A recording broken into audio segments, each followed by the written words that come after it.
거룩하신 예수님의 이름 받들어 기도 올리옵나이다. 아멘. 네, 오늘 함께 모여 하나님의 말씀 보도록 하겠습니다. 신약 사도행전 4장 1절부터 22절까지의 말씀인데 5절부터 14절까지의 말씀을 좀 보도록 하겠습니다. 사도행전 4장 전체를 볼 거고요. 5절부터 14절까지의 말씀을 함께 받들어 있도록 하겠습니다.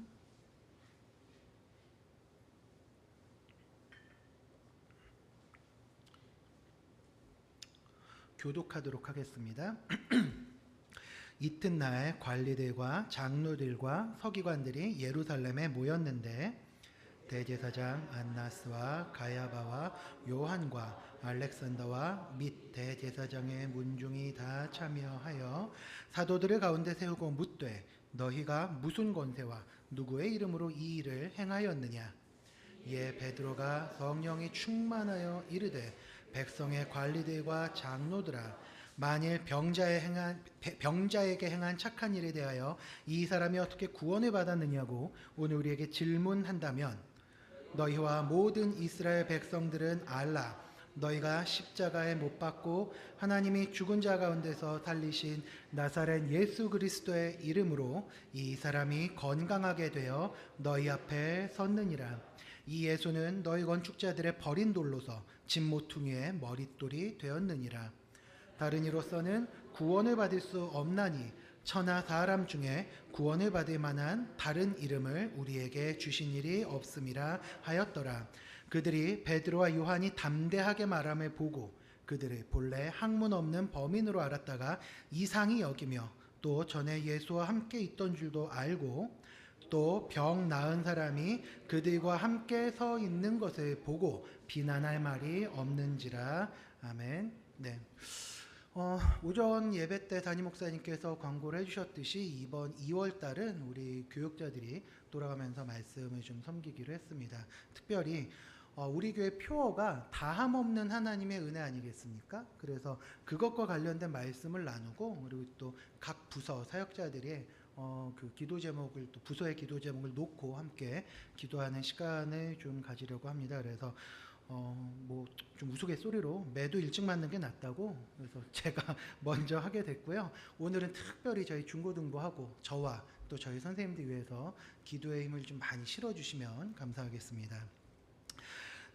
우리에게는 이분의 이름이 영어식 도금은 어거스틴으로 좀 더 많이 알려져 있는데 원래 이제 라틴어식으로 아우구스티누스라고 하죠. 이분이 초대교회 지도자였고 또 굉장히 탁월한 신학자였고 저술가였습니다. 근데 이분의 책 중에서 평생에 가장 유명한 책이 고백록이라고 하는 책이 있습니다. 이 책의 첫 부분을 보면 이런 고백이 나와 있습니다. 당신은 우리의 마음을 움직여 우리로 하여금 당신을 찬양하기를 즐거워하게 하셨나이다. 이는 우리가 당신을 향하여 살도록 당신이 우리를 창조하신 까닭이니 우리 심령은 당신 안에서 쉼을 얻을 때까지 평안할 수 없나이다. 한 번 더 읽어드리겠습니다. 당신은 우리의 마음을 움직여 우리로 하여금 당신을 찬양하기를 즐거워하게 하셨나이다. 이는 우리가 당신을 향하여 살도록 당신이 우리를 창조하신 까닭이니 우리 심령은 당신 안에서 쉼을 얻을 때까지 평안할 수 없나이다. 굉장히 유명한 구절입니다. 이 특별히 제가 표시를 한 우리 심령은 당신의 안에서 쉼을 얻을 때까지 평안할 수 없나이다 라고 하는 이 문장이 굉장히 유명한 문장입니다. 그래서 많은 신학자들이나 설교자들이 수시로 인용을 했던 그런 문구입니다. 사실 이 문장을 보시면 이게 굉장히 파란만장했던 어거스틴의 인생을 반영한 말이기도 하죠. 우리 잘 아시다시피 아우구스티누스는 굉장히 독실한 신앙인인 모니카의 밑에서 태어났습니다. 근데 젊은 시절에는 기독교 신앙을 떠나 있었습니다. 그래서 이제 혼합종교라고 하는 마니교회도 심취했었고, 그 다음에 이제 어떤 노예 출신의 여인과 동거하면서 사생아도 낳고 굉장히 파란만장한 삶을 살았습니다. 근데 기록을 보면 이 어거스틴의 마음속에는요, 인생에 대한 고민이 아주 끊이지 않았었다고 해요. 그래서 하루는 너무 그 고민이 없던 나머지 무화과 나무 아래에서 고민하다 울고 있었답니다. 그래서 굉장히 막 울면서 이 인생에 대한 고민을 계속 하고 있는데 어느 이웃집에서 아이들이 부르는 노랫가락이 이렇게 들려오더랍니다. 그게 이제 라틴어로는 톨레레게라 그러는데 이거를 이제 우리말로 해석을 하면 펴서 읽어라 하는 노래였어요. 그러니까 뭐 동네에서 아이들이 뭐 얼레리 꼴레리 하는 식으로 그런 식으로 가락을 붙여서 아마 노래를 불렀던 모양이죠. 그런데 그 이야기를 듣고서 어거스틴이 쫙 폈던 성경이 로마서 13장 말씀입니다. 로마서 13장 11절부터 14절까지의 말씀인데 이렇습니다. 또한 너희가 이 시기를 알거니와 자다가 깰 때가 벌써 되었으니 이는 이제 우리의 구원이 처음 믿을 때보다 가까웠음이라. 밤이 깊고 낮이 가까웠으니 그러므로 우리가 어둠의 이를 벗고 빛의 갑옷을 입자. 낮에와 같이 단정히 행하고 방탕하거나 술 취하지 말며 음란하거나 호색하지 말며 다투거나 시기하지 말고 오직 주 예수 그리스도로 옷 입고 정욕을 위하여 육신의 일을 도모하지 말라. 이 말씀을 읽었습니다.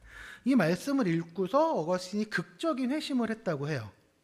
이 이야기가 아까 제가 처음에 읽어드렸던 그 고백록이라는 책에 담겨 있었던 이야기입니다. 젊어서는 그렇게 인생의 문제에 대해서 고민하던 이 어거스틴은 말년에 이제 앞에서 잠깐 소개했었던 것처럼 이 고백, 우리의 심령은 당신 안에서 쉼을 얻을 때까지 평안할 수 없다라고 고백을 하고 있습니다. 실제로 이 아우구스티누스는요, 진지하게 고민하던 인생의 문제에 대한 해답을 성경 말씀을 통해서 찾았습니다. 그렇기 때문에 이런 깊이 있는 고백을 할 수 있었던 것이죠. 근데 어거스틴뿐만 아니라 사람에게는 누구에게나 진리 그리고 영혼에 대한 갈망이 누구에게나 있습니다. 그러다 보니까 사람들이 그 갈망을 채우기 위해서 대체제를 찾는 겁니다. 그래서 고대 사회에는 철학, 뭐 세상의 끝은 어디일까, 뭐 세상의 시작은 어떻게 됐을까, 이런 걸 연구하기도 하고요. 그다음에 여러 다양한 종교들, 그리고 이제 뭐 연금술이라 그래서 뭐 이런 그 쇠덩이 같은 걸로 이제 막 잘 연성을 해서 금을 만들고 뭐 이런 걸 연금술이라 그러는데 서양에선 중세 때 이런 걸 굉장히 연구를 많이 했다 그럽니다. 그래서 대표적인 주제가 뭐 쇠덩이나 이제 돌덩이를 금으로 만드는 거, 그리고 이제 우리 동양으로 치면 진시황이죠. 이제 불로불사의 명량을 찾는 것. 이게 연금술사들이 가장 많이 연구를 했었던 방법이라고 하는데 이런 것들을 통해서 아니면 뭐 여러 정신세계를 통해서 이 갈망을 채우려고 했습니다. 근데 현대사회도 똑같습니다. 이 현대사회에서는요, 과학 문명을 아주 고도로 발달시키고 있습니다. 요즘 인터넷상에서 굉장히 화제가 되고 있는 게 하나가 있는데 인공지능입니다. 뭐 챗 뭐 어쩌고 하는 프로그램이에요. 근데 어떤 사이트인데 거기 들어가서 이제 이게 어느 수준까지 나왔냐면요. 사도행전 4장 가지고 2,500자짜리 설교문 작성해줘. 그럼 설교문이 나온대요. 그런 시대가 됐다고 합니다. 저는 직접 썼습니다. 네, 저는 직접 썼는데 이제 그런 시대가 됐대요. 이런 시대가 돼서 이런 걸 막 발달을 시키는 경우도 있고요. 아니면 이제 쾌락을 극대화하는 것으로 그 갈망을 대신하려고 하는 시도가 현대사회에서도 계속되고 있습니다. 하지만 그 누구도 잘 아시다시피 그 무엇도 이 인간 본연에 있는 갈증은 채울 수가 없습니다. 어거스틴의 고백처럼 인간은 하나님께 나아가지 않는 이상은 이 갈증을 절대 채울 수가 없습니다.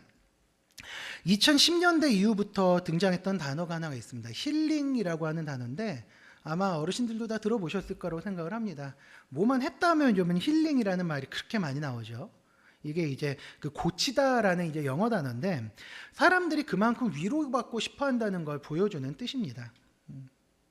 인생의 무게가 너무 무겁다 보니까 이제 뭔가 좀 위로받고 그리고 좀 뭔가 이렇게 좀 따뜻한 한마디로 그 짐을 덜어내 보려고 노력을 하는 거죠. 그러다 보니 나온 게 힐링이라고 하는 그 열풍인데 이게 사람들이 지금도 자기 내면에 있는 이 갈증을 채우기 위해서 얼마나 많은 일들을 하고 있는지를 잘 보여주는 단어라고 생각이 들었습니다.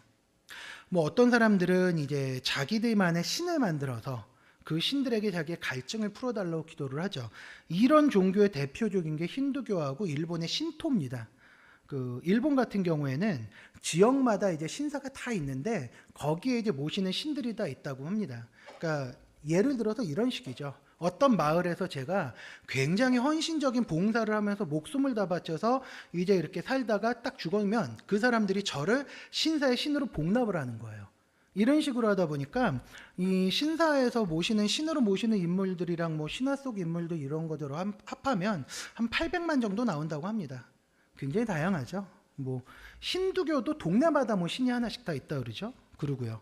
이런 식으로 신을 만드는 경우도 있고요. 또 어떤 경우에는 이제 요즘 추세가 그런데요. 뭐 성적인 쾌락이나 방종 이런 걸로 이 갈증을 해결하려고 하는 사람들이 굉장히 많습니다. 특별히 요즘 젊은 세대에게서 좀 강하게 나타나는 현상 중에 하나이기도 합니다. 미디어 매체를 보시면 아주 자극적인 방송이 난무하고 그리고 또 보는 즐거움을 이렇게 제공을 하면서 그 사람의 욕망을 채우려고 하는 그런 모습들을 쉽게 볼 수 있고요. 또 지식으로도 이 갈증을 해결하고 하는 모습을 볼 수 있습니다. 과학자들이 한번 그런 얘기를 하는 걸 들었습니다. 과학자들이 이렇게 얘기한다고 합니다. 인간의 삶은 의미라는 거를 찾을 수가 없고 인간의 뇌는 생존이라는 거에 아주 특화돼서 맞춰져 있기 때문에 원래 인간의 뇌에다가는 생의 의미라는 질문을 던지면 원래 답을 내릴 수가 없다고 얘기를 한다네요. 그 얘기 듣고서 좀 황당했습니다. 근데 이거 실제 과학자들이 그렇게 얘기를 한다고 합니다. 그러니까 이런 갈증 자체를 부정하려고 하는 겁니다. 그러면서 하나님이 없다는 걸 계속 과학적으로 증명을 하려고 시도를 하는 거죠. 인문학도 마찬가지입니다. 하나님 없이 인간이 충분히 즐겁다, 충분히 의미 있고 충분히 잘 살 수 있다라고 주장을 하면서 굉장히 다양한 지식을 쏟아내지만 그뿐이죠. 딱 그뿐입니다. 오히려 지난 이 5천여 년 넘는 이 인류의 역사는 하나님이 없는 인류가 얼마나 공허하게 살 수밖에 없고 얼마나 헛되게 살 수밖에 없는지를 증명하는 역사였어요. 그리고 그 내면의 이 근본적인 문제를 해결하지 않고는 그 어떤 수단으로도 인간은 위로받을 수가 없습니다. 성경은요, 우리에게 오늘 설교 제목을 그렇게 잡았습니다. 유일하고 확실한 위로. 이 유일하고 확실한 위로는 오직 예수 그리스도의 이름으로 말미암는다라고 증언을 하고 있습니다. 이것에 대해서 굉장히 잘 설명하고 있는 문헌이 하나가 있어서 오늘은 그 문헌을 좀 말하는 바를 따라가면서 그리스도께서 왜 우리에게 유일하고도 확실한 위로의 주님이 되시는지를 좀 살펴보려고 합니다. 이걸 알기 위해서는 일단 우리가 종교개혁 시대를 잠깐 살펴볼 필요가 있는데 우리 장로교회도 종교개혁의 이제 후예들입니다. 500여 년 전에 유럽에서 진행이 됐었죠. 근데 이 종교개혁이 진행이 되는 당시에 이 개혁자들이 했던 일이 무엇이었나 하면 로마 교회가 오염시켰던 교회와 성경 해석과 말씀에 대한 권위 이런 것들을 원래 성경에서 말씀하셨던 그 위치와 그 권위로 회복시키기 위해서 많이 노력을 했던 게 개혁자들의 일입니다. 그래서 성찬, 뭐 세례 이런 것들을 전부 재조정을 하고요. 그리고 그 소위 고해성사 이런 것들 있죠. 사제에게 뭐 빌면은 사제가 이제 예수님의 대리인이 돼서 죄를 사해 준다고 하는 이런 비성경적인 전통들 싹 다 없앴고요. 그리고 성찬도 회복을 시켰습니다. 지금도 가톨릭에서는 이제 그 성찬 때 먹는 빵과 포도주가 진짜 예수님의 살과 피로 변한다고 가르치는데 성경에 그런 표현은 없습니다. 그런 식으로 해서 우상 숭배로 변질이 될 뻔했던 여러 가지 것들을 막 이렇게 제거하면서 이렇게 정상을 하나씩 시켰는데 여기까지는 좋습니다. 여기까지는 좋은데 이게 이 세대에서 끝나는 것이 아니라 다음 세대에게도 이렇게 회복된 하나님의 말씀을 바르게 온전하게 가르칠 뭔가가 필요했습니다. 그래서 개혁자들이 항상 이 교리문답을 만들어서 교회와 가정에서 수시로 암송을 하도록 가르쳤습니다. 그래서 예전에는 이 요리문답을 암송하는 게 그 당시에는 교육법이었고요. 500년 전에는 이 암송 문답법이 굉장히 획기적인 교육 트렌드였다는 이야기를 들었습니다. 그래서 여러 요리문답이 있는데 우리 교회에서도 익숙한 웨스트민스터 소유리 문답도 그렇게 해서 나온 요리문답의 일종인데 독일에 가시면 독일에 그 하이델베르크라고 하는 동네가 있습니다. 그래서 요 일대를 다스리던 이제 프리드리히 3세라고 한 제후가 자기 영지에서 가르칠 문답이 필요해서 제후들한테 그 신학자들한테 부탁을 했어요. 그래서 요리문답을 좀 만들어주면 좋겠다라고 해서 52주 동안 매주 가르칠 수 있는 문답을 만들었는데 이게 이 동네에서 만들어진 문답이라고 해서 하이델베르크 요리문답이라고 부릅니다. 이 하이델베르크 요리문답이 그 좀 낯설으실 수도 있습니다. 왜냐하면 우리 장로교회가 익숙하게 알고 있는 웨스트민스터 대소요리문답이랑 웨스트민스터 신앙고백서가 영국에서 작성이 됐습니다. 그래서 이제 이거는 주로 장로교에서 가르치고요. 우리 깔뱅의 이제 그 후예들 중에서 우리 장로교회는 주로 웨스트민스터 대소요리문답과 신앙고백서를 가르치고 또 이제 대륙에 있는 개혁교회, 우리 형제들입니다. 그 개혁교회가 주로 요 하이델베르크를 좀 많이 가르칩니다. 근데 똑같이 중요한 문서고 똑같이 너무너무 귀한 문서이기 때문에 같이 공부할 필요가 있어요. 근데 좀 서론이 길었지만 이 하이델베르크 요리문답의 1문을 보시면 인간의 위로의 근본 그리고 인간은 어디에서 어떻게 위로를 받을 수 있는지를 아주 명확하게 설명을 하고 있습니다. 하이델베르크 요리문답 1문의 문답은 이렇게 되어 있습니다. 살아서나 죽어서나 당신의 유일한 위로는 무엇입니까? 이제 답을 한번 읽어보겠습니다. 살아서나 죽어서나 나는 나의 것이 아니요 몸과 영혼이 나의 신실하신 구주 예수 그리스도의 것이라는 사실입니다. 깁니다.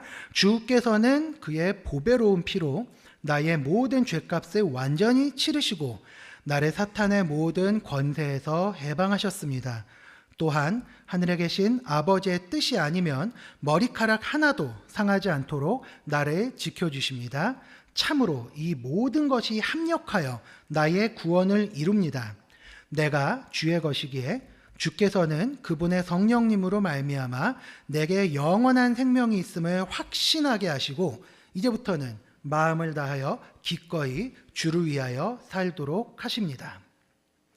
보시면 아시겠지만 암송은 좀 힘듭니다. 저도 이거를 예전에 한 2년을 고등부 사역을 할 때 가르쳤는데 암송을 못 하겠더라고요. 굉장히 긴데 그냥 딱 앞부분만 그래서 저도 외웁니다. 살아서나 죽어서나 당신의 유일한 위로는 무엇입니까?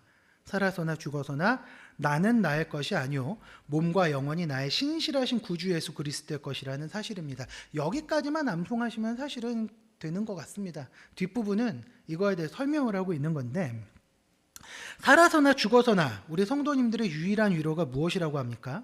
바로 나의 몸과 영혼이 누구의 것이죠? 구주 예수 그리스도의 것이라는 사실입니다. 이 질문에 주목하시기 바라요. 살아서의 위로도 예수님으로 말미암는데 심지어는 죽어서까지도 나의 유일한 위로가 우리 주님에게서 온다라는 사실입니다. 나는 나의 것이 맞다 틀리다 아니라는 거죠. 나는 나의 것이 아닙니다. 우리 주님께서 나의 모든 것을 책임져 주신다는 거죠. 이게 우리의 위로라는 겁니다. 주님께서 나의 모든 것을 책임져 주신다는 것이 이것이 바로 우리의 위로인데 이게 왜 위로가 되느냐? 이거를 오늘 본문의 사건을 보면서 한번 찾아가면 좋을 것 같습니다. 오늘 우리가 사도행전 4장 본문을 같이 읽었습니다. 이 사도행전 4장을 보시면 베드로와 요한이 예루살렘에 있는 법정에서 신문을 받는 장면을 확인할 수 있는데 이 3장에 보시면 우리 성도님들이 너무나 잘 알고 있는 그 사건이죠. 한 안진뱅이를 고친 이 사건의 여파가 어마어마했습니다. 그래서 그 여파 때문에 이 두 사람이 법정에 끌려와서 신문을 받고 있습니다. 이 장면이 5절부터 7절까지입니다. 이튿날 관리들과 장로들과 서기관들이 예루살렘에 모였는데 대제사장 안나스와 가야바와 요한과 알렉산더와 및 대제사장의 문중이 다 참여하여 사도들을 가운데 세우고 묻되 너희가 무슨 권세와 누구의 이름으로 이 일을 행하였느냐. 자 보시면 여기를 보시면 지금 이 두 사도의 편을 들어줄 사람이 아무도 없습니다. 관리들도 있습니다. 그리고 그 당시에 이스라엘의 지도자였던 장로들도 있죠. 그리고 뭐만 예수님께서 가르치셨다 하면은 그냥 득달같이 달려와서 이 일을 제기하고 딴죽을 걸었던 사람들이 서기관들 아닙니까? 거기다가 얼마 전에 예수님의 십자가에 못 박으라고 판결을 내렸던 사람들이 대제사장 가야바입니다. 그 대제사장 무리들이 전부 몰려 있었던 사람들인데 여차하면 이들도 베드로와 요한에게 예수님께 했듯이 그런 죽이라는 판결, 권세를 가질 수 있는 사람들이었거든요. 그런데 그 사람들이 지금 사도에게 굉장히 날카로운 질문을 던지고 있습니다. 7절 말씀입니다. 뭐라고 되어 있죠? 너희가 지금 무슨 권세와 누구의 이름으로 이 일을 행하였느냐? 무슨 권세와 누구의 이름으로? 이 질문은 한 가지가 아니고 두 가지 질문입니다. 두 가지. 첫 번째, 너희들이 무슨 권세로 과연 이런 일을 행했느냐? 그 다음에 두 번째, 너희들은 도대체 누구로 따르는 자들이냐? 이미 두 가지 질문을 하고 있는 거예요. 이게 단순한 질문이 아닙니다. 너희들은 누구냐? 누구를 따르느냐? 근데 이 질문에 대해서 사도들이 굉장히 단순하게 대답을 합니다. 10절을 보시면 이렇게 대답을 하고 있어요. 너희와 모든 이스라엘 백성들은 알라. 너희가 십자가에 못 박고 하나님이 죽은 자 가운데서 살리신 나사렛 예수 그리스도의 이름으로 이 사람이 건강하게 되어 너희 앞에 섰느니라 라고 얘기를 합니다. 베드로의 대답은요, 단순히 질문에 대한 대답만 이야기한 것이 아니에요. 지금 이 대답에 보시면 베드로가 그 앞에 나사렛 예수 그리스도의 이름으로 라고 하는 대답에 앞에 두 개의 수식어를 붙입니다. 첫 번째가 뭔가 하면은 너희가 십자가에 못 박은 이라고 하고 있습니다.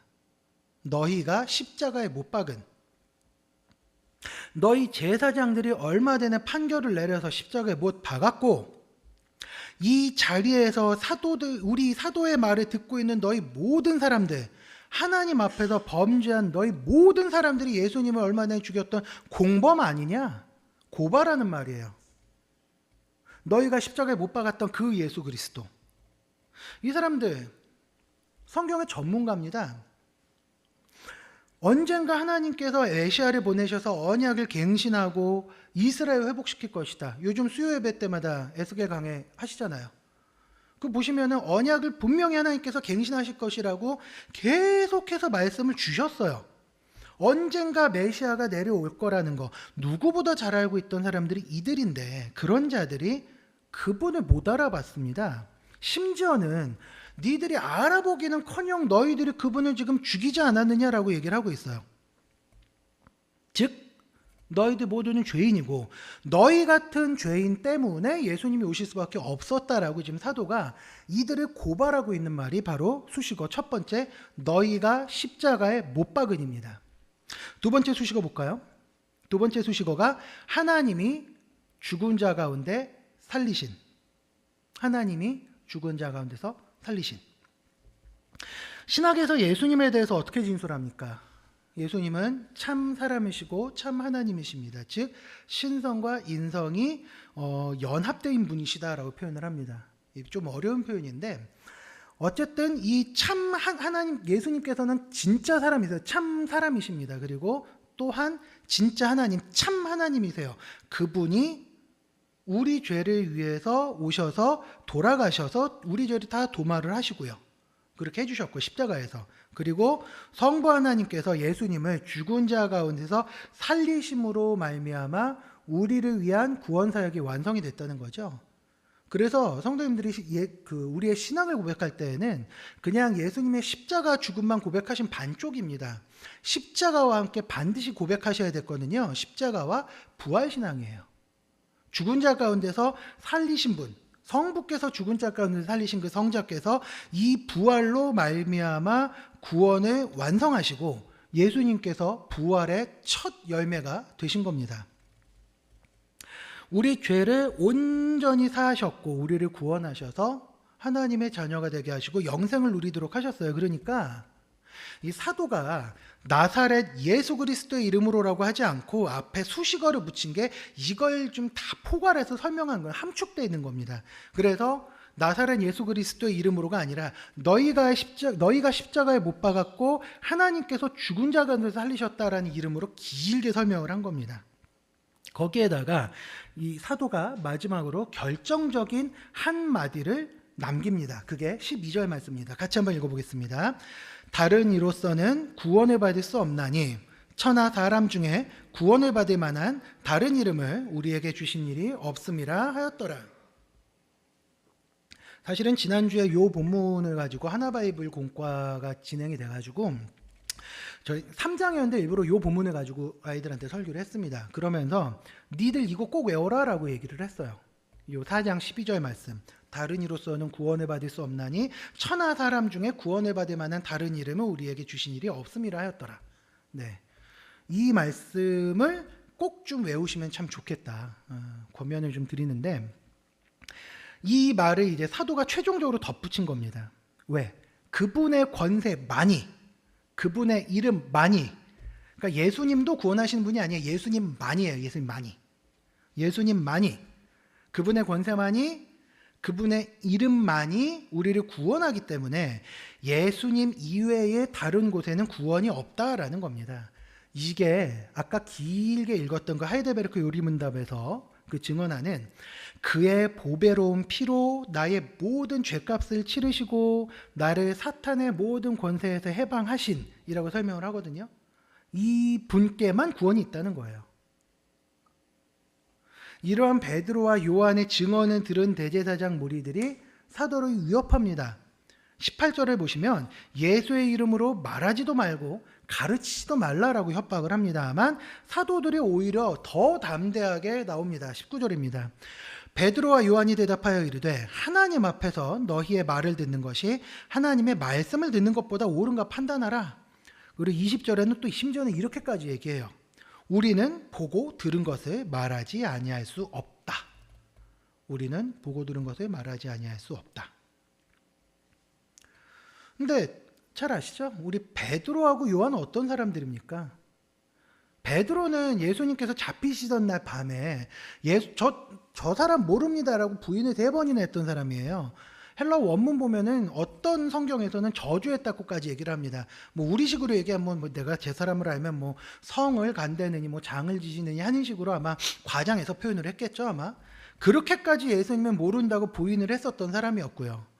요한은 예수님께서 십자가에 달리실 때 육신의 어머니 마리아를 모시고 와서 이제 예수님의 마지막을 지키기는 했으나 그 다 일이 끝난 다음에 아유 이제 끝났다라고 생각을 하면서 어부의 일을 하려고 도로 고향으로 내려가 버렸던 좀 소심했던 그런 모습이 좀 보였던 사람이었습니다. 근데 이 사람들이 변했죠. 이렇게 담대하게.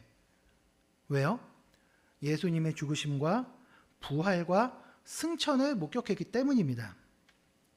그러니까 이제 우리는요, 살아서는 구원을 받은 하나님의 백성이 되었다라는 감격과 은혜를 누리게 된 것이고, 죽어서도 죽음의 권세가 영원히 우리를 이길 수가 없다. 언젠가는 우리는 반드시 부활할 것이다. 라는 것을 알게 된 거죠. 그렇기 때문에 이들이 살아서나 죽어서나 나는 나의 것이 아니고 오직 예수님의 것이다 라는 사실을 온몸으로 보여주면서 담대하게 복음을 전할 수 있던 것이었습니다. 야데베르크 요리문답 1문의 마지막 부분은 이렇게 되어 있습니다. 내가 주의 것이기에 주께서는 그분의 성령님으로 말미암아 내게 영원한 생명이 있음을 확신하게 하시고 이제부터는 마음을 다하여 기꺼이 주를 위하여 살도록 하십니다. 여기에 보시면 이제부터는 내가 마음을 다하여 기꺼이 주를 위하여 살도록 하신다라고 말을 하고 있습니다. 주님께서 승천을 하시면서 우리한테 사명을 주셨죠. 마태복음 28장입니다. 그 28장 18절부터 20절을 보면 우리에게 승천을 하실 때 이렇게 사명을 주세요. 우리 화면에 뜨면 우리 같이 한번 읽어보면 좋겠습니다. 예수께서 시작. 예수께서 나와 말씀하여 이르시되 하늘과 땅의 모든 권세를 내게 주셨으니 그러므로 너희는 가서 모든 민족을 제자로 삼아 아버지와 아들과 성령의 이름으로 세례를 베풀고 내가 너희에게 분부한 모든 것을 가르쳐 지키게 하라. 볼지어다 내가 세상 끝날까지 너희와 항상 함께 있으리라 하시니라.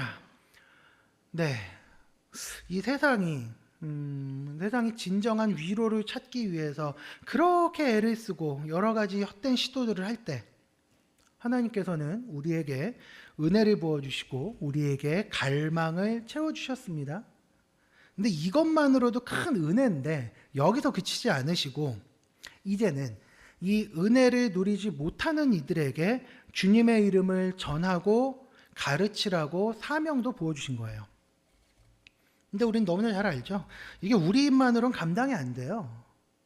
우리 힘만으로 이 사명을 어떻게 감당하겠습니까? 그렇기 때문에 우리 안에 내주하시는 주의 성령께서 우리하고 함께 하시고 우리한테 은혜를 베푸셔서 이 일을 능히 감당할 수 있게 하러 우리가 성령님을 의지할 수밖에 없죠. 또 지금도 성령님께서 그렇게 일하고 계십니다. 2000년 전에 베드로와 요한이 경험했었던 이 은혜와 담대함은 지금도 마찬가지입니다. 그 당시에 동일하게 역사하셨던 성령님께서는 오늘도 우리에게 동일하게 역사하심을 믿으시기 바랍니다. 예배가 끝나고 이제 우리 성도님들이 저 출입문을 나가시게 되면 바로 이제 그 순간부터 이제 세상이 성도님들께 질문을 하기 시작을 할 거예요. 너는 무슨 권세를 가지고 있느냐? 넌 누구를 따르는 자들이냐? 넌 누구 거니? 너 혹시 지금 평안을 누리지 못하는 것은 아니니? 아마 계속 질문을 할 겁니다. 이 질문은요, 지난 수천 년간 세상이 하나님의 백성들에게 끊임없이 던졌었던 질문입니다. 만약에 이 질문에 대해서 우리가 대답하지 못한다면 우리는 이 유일하고 확실한 위로를 누리지 못하는 자들입니다. 만약 그리스도의 십자가 그리고 하나님의 말씀이 이 TV 드라마나 가요보다 위로가 안 된다면, 바꿔서 말하자면 TV를 틀었을 때 거기에 나오는 가수들이나 드라마의 내용이 내게 말씀보다 더 큰 위로가 된다면 우리는 처음부터 이 기본적인 부분들을 다시 점검해야 됩니다. 하나님의 복음이 과연 내 안에 있는가? 그리스도로 말미암은 은혜가 내 안에 있는 모든 불안함과 공허함을 지금 채워주고 있는가? 만약 여기에서 대답이 되신다. 나는 예수 이름이 너무 좋습니다. 그 복음으로 내 상황과 여건과 이런 것들을 뛰어노는 평안을 누립니다. 무슨 일이 있더라도 내 영혼 평안해 찬양을 부르실 수 있으시다면 감사하기는 한데 거기서 그치시면 안 돼요. 지금도 우리에게 이 질문을 끊임없이 던지고 있는 세상을 향해서 나는 이런 은혜와 평강을 누리고 있다. 너희는 결코 맛볼 수도 없고 상상조차 할 수 없는 이 유일하고 확실한 위로가 있다라고 당당하게 전할 수 있어야 해요. 그리고 그렇게 살고 있다고 보여주셔야 되고요. 제가 12월 달에 여기에서 오후 예배 때 설교를 하다가 농담으로 저녁에 무슨 로또 6개 번호 불러주세요 기도하지 말라고 말씀드렸잖아요. 비슷한 맥락입니다. 이게 사실. 집에 가셔서 TV를 보지 말라는 것도 아니고 드라마 보지 말라는 것도 물론 아닙니다만 우리 성도님들이 정말 그런 것들을 보면서 막 너무 좋고 위로받는 게 아니라 말씀을 보고 위로를 받는 게 우선이 되셨으면 좋겠어요. 그리고 그걸 이웃 사람들한테 전하실 수 있는 우리 성도님들이 되시면 좋겠습니다. 왜요? 그 사람들은 이걸 모르기 때문에 자꾸 TV를 보면서 은혜 받는 거예요. TV에 나오는 가수들 보면서 노래 부르는 모습 보면서 은혜 받고 드라마 보면서 무슨 통쾌하다고 여기고 그들에게 그리스도 십자가를 전해줘야지 되지 않겠습니까? 무엇보다도 우리 아이들. 우리 요즘 코로나 이후로 주일학교들이 우리 은혜교회뿐만 아니라 우리 전국 지금 주일학교가 어떻게 재편이 되고 있느냐, 자기 스스로 그냥 친구 따라 같이 나오고 했었던 애들이 코로나 이후로 자연스럽게 교회를 나오지 않기 시작해요. 그리고 부모님들이 데려다 주는 우리 교회 부모님이 다니고 있는 아이들만 지금 교회에 나오고 있습니다. 이게 우리 교회만 그런 게 아니고 전국 교회가 지금 비슷하게 가고 있습니다. 그러니까 이게 무슨 말이냐? 부모님이 지각하면 애도 지각합니다. 부모님이 그날 일 있어 예배 안 나오시죠? 애들도 안 나와요. 이게 이렇게 되고 있습니다. 우리는 분명히 예배 때 나오면 하나님께서 주시는 은혜는 다함이 없습니다. 복음은 유일하고 확실한 우리의 위로가 됩니다라고 얘기를 하는데, 그렇다면 예배가 우선순위가 되고 말씀이 우선순위가 돼야 되겠죠. 근데 그게 안 돼요. 전도해야죠. 근데 전도 전에 일단 우리 가족부터 먼저 하나님께 우리가 방향을 맞춰야 되지 않겠습니까? 우리 사랑하는 성도 여러분, 우리 주변에 이 그리스도의 복음을 마음껏 좀 전하시면 좋겠는데, 먼저 이 우리가 누리고 있는 유일하고 확실한 위로가 우리 집안에, 우리 가정에, 우리 옆집에 먼저 흘러나갈 수 있도록 노력을 하셔야 됩니다. 이번 한 주간이 그 복음이 주시는 유일하고 확실한 위로, 그리고 다함없는 하나님의 은혜의 능력이 우리 삶에서 먼저 나타날 수 있기를 바랍니다. 그래서 우리 앞에 살아가면 얼마나 많은 문제들이 있어요. 지금도 솔직히 예배들이 좀 머리 지끈지끈 아프신 분들 계시지 않습니까? 이 문제 이렇게 해결해야지 되는데, 건강, 금전, 재정, 그 다음에 일터의 문제들, 그 문제들, 이 여러 문제들 앞에서 유일하고 확실한 위로는 오직 주님으로부터만 온다라고 당당하게 외치면서 상황과 환경을 돌파하는 믿음을 가지고 살아가실 때 하나님께서 반드시 역사하실 거라고 믿습니다. 오늘 우리가 읽었던 본문 말씀 4장 12절 말씀 한번 같이 읽고 말씀을 마치려고 합니다. 각종 외워보시면 좋을 것 같아요. 같이 한번 읽어보겠습니다. 다른 이로서는 구원을 받을 수 없나니 천하 사람 중에 구원을 받을 만한 다른 이름을 우리에게 주신 일이 없음이라. 아멘. 오늘 말씀을 준비하면서 같이 부르고 싶은 찬양이 하나가 있는데, 우리 요즘 수요예배 때 계속 부르고 있는 찬양입니다. 나의 기도하는 것보다. 이 찬양 우리 같이 부르시면서 고백하시고요. 그다음에 우리 기도의 자리로 나아가도록 하겠습니다.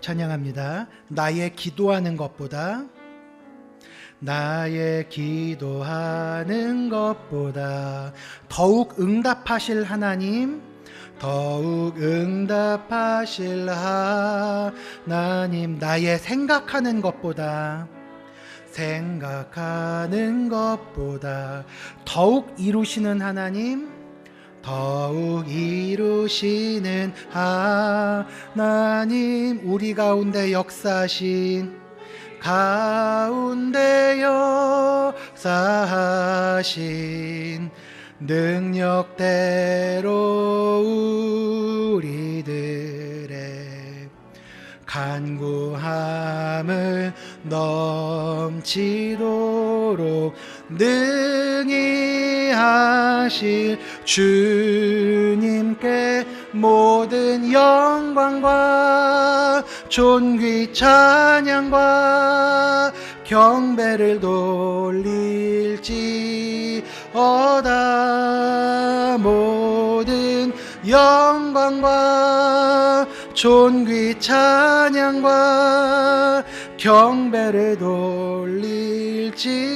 우리 처음부터 다시 한번 찬양합니다. 나의 기도하는 것보다, 나의 기도하는 것보다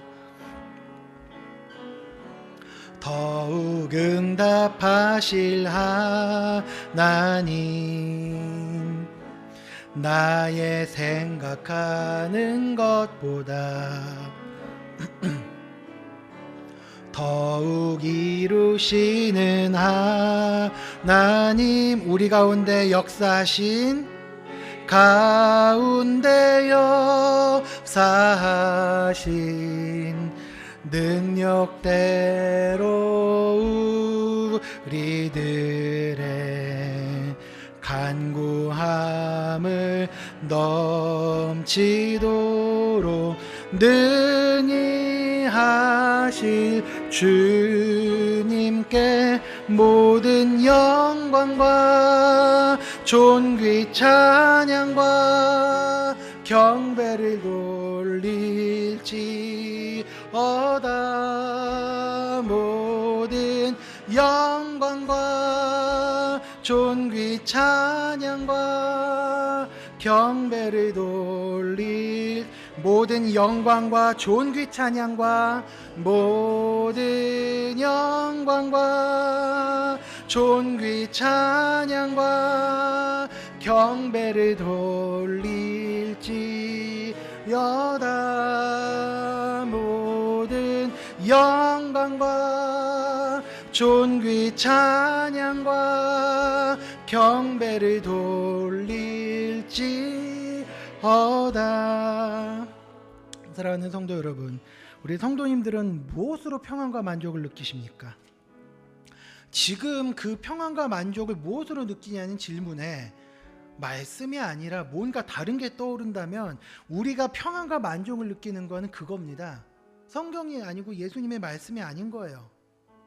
그리스도께서 이 땅에 오셔서 우리에게 십자가와 부활, 승천으로 말미암아 은혜를 허락하셨음을 기억하시기 바랍니다. 이 시간 함께 기도하면서 나아갈 때는 주님, 십자가의 은혜와 부활의 기쁨을 온전히 누리는 삶이 되게 하여 주시옵소서.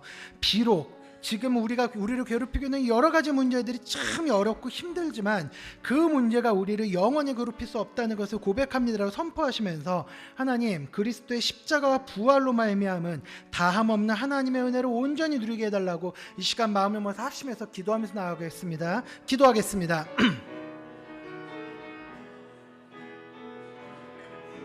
거룩하고 자비로우신 아버지 하나님, 이 시간 우리가 간구하면서 나아갑니다. 아버지 하나님, 베드로와 요한을 바꿔놓았고 그 오순절 성령 강림으로 인해서 수많은 사람들을 바꿔놓았던 그 은혜, 그리고 아버지 하나님, 그 2000년 전 그리스도의 십자가와 부활로 말미암아 우리에게 주어진 이 은혜의 복음을 아버지 하나님, 우리가 우리 삶 속에서 충만히 누리게 하여 주시옵소서. 아버지 하나님, 그 은혜를 우리에게 허락하셨음을 기억하게 하여 주시옵시고, 아버지 하나님, 우리가 그 은혜를 아버지 하나님 우리의 것으로 마다 누리게 되었사온데 아버지 하나님, 이것으로 인해서 감사하게 하시고, 아버지 하나님, 이 은혜를 우리가 가벼이 여기지 않고 정말 그 은혜를 온전히 붙들고 누리면서 살아가게 하여 주시옵소서. 아버지 하나님, 우리가 살아가는 이 길이 정말 힘들고 여러 가지로 어려운 길이라고 할지라도 아버지 하나님, 그 문제가 우리를 영원히 괴롭힐 수 없음을 알진데 아버지 하나님, 우리는 연약하여서 아버지 하나님, 우리를 괴롭히는 여러 가지 문제에 함몰될 수밖에 없고 그 문제를 때문에 괴로워하며 살 수밖에 없으며 아버지 하나님, 여러 가지 우리를 흔들고 유혹하는 여러 가지 것들을 눈을 돌리고 살 수밖에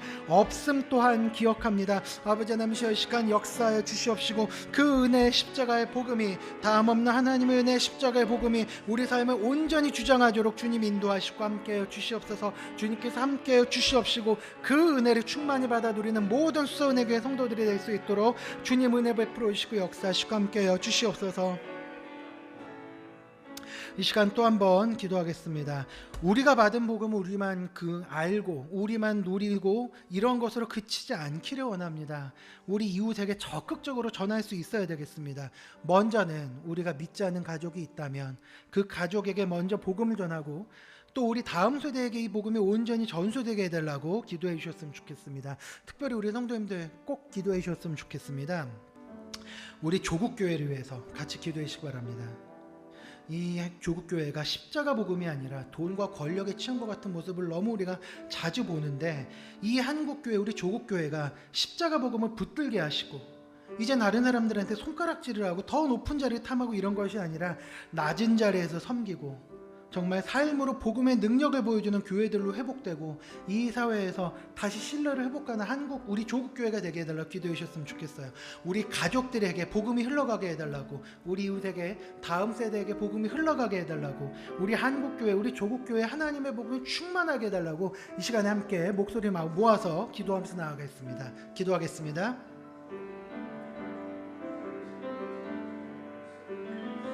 거룩하고 자비로우신 아버지 하나님, 아버지 하나님, 은혜를 베풀어 주시옵소서.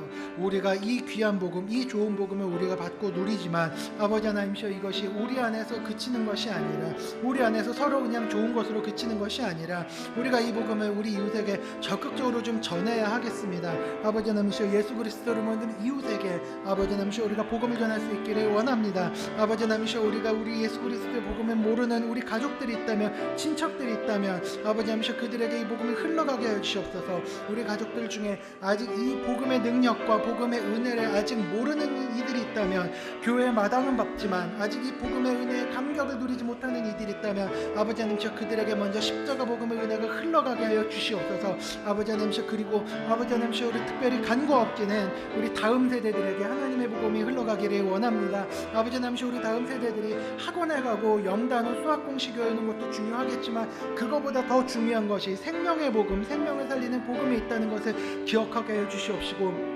아버지 하나님, 이 복음을 흘러내려가게 하고 전수하게 하는데 애를 쏟게 하여 주시옵소서. 아버지 하나님, 이 일로 부름받은 우리 스토그연의 교회 모든 다음 세대 부서들 가운데 하나님께서 충만한 은혜를 더하여 주시옵시고, 아버지 하나님, 우리 다음 세대 부서들이 아버지 하나님의 복음으로 든든히 서가게 하여 주시옵시며, 아버지 하나님, 이제 우리의 조국 교회들이 아버지 하나님, 이 복음을 붙들고 나아가게 하여 주시옵시고, 이 조국 교회가 이제는 다른 것이 아니라 하나님의 복음을 붙들고 회복되게 하여 주시옵소서. 돈과 권력과 명예를 탐난 것이 아니라 하나님의 복음, 십자가의 복음을 붙들게 하시고 더 낮은 곳에서 섬기는 교회로 모든 살아가게 하시고 아버지 하나님 그렇게 하면서 교회의 영광이 회복되고 아버지 하나님 땅에 떨어진 복음의 영광이 다시 빛나는 날이 오도록 주님 인도하시고 함께해 주시옵소서. 아버지 하나님 은혜를 베풀어 주시옵시고 이 일에 아버지 하나님 우리 스온의 교회가 쓰임받도록 주님 인도하시고 함께하여 주시옵소서. 아버지 하나님의 은혜를 더하여 주시옵소서.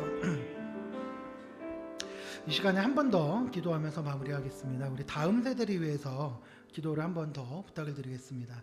다음 세대의 복음이 좀 흘러가게 되려고 기도해 주셨으면 좋겠는데, 특별히 우리 중고청으로 불리는 이 부서들 참 중요한 거 잘 아시죠? 10년 뒤에 이 나라와 사회를 책임질 친구들이 청소년들이고 청년들입니다. 이들을 위해서 기도해 주셨으면 좋겠습니다.